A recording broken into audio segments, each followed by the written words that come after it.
Let me ask you something painful. When life takes their parents, before it teaches them how to survive, what happens when love disappears early and responsibility comes too soon? This is not a movie. This is not exaggeration. This is a real story. The story of millions of children around the world. There was a young girl, and there was a young boy. They were not siblings. They did not grow up together. But life connected them through the same wound. They both lost their parents while they were still children. One day they had a family.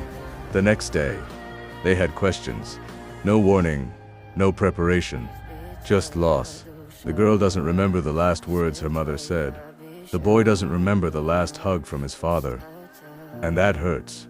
Because when you're young, you don't understand death.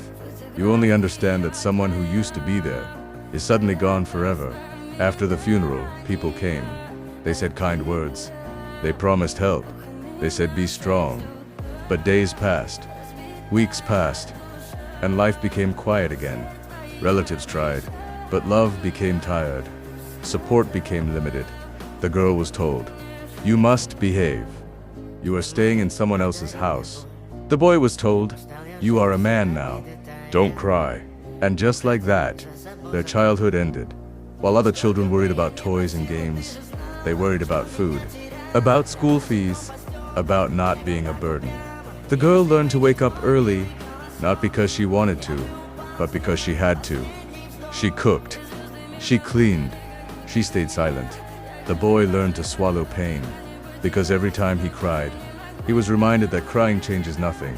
At night, when the world was quiet, they both asked the same question in different places. "God, where are you now?" But heaven felt silent. School became difficult. The girl struggled to concentrate. Hunger doesn't allow focus. The boy struggled with anger. Pain doesn't ask for permission. Teachers didn't know their stories. Classmates didn't understand their silence. They were called names. Orphan, poor, different. And here's the real truth nobody likes to talk about. Being an orphan doesn't just take parents. It takes confidence. It takes safety. It takes your sense of belonging. The girl started believing she didn't matter. The boy started believing the world was against him. There were nights they cried quietly, so nobody would hear. There were days they wished they hadn't survived. And one evening, the boy asked a question that would follow him for years. If life is this hard already, what is the point of continuing? The girl, on the other hand, made a silent promise to herself. One day I will escape this life, or this life will bury me. They didn't know it yet, but life was about to test them even harder. Not for sadness, but with choice. Choice that would decide whether they survive or completely lose themselves.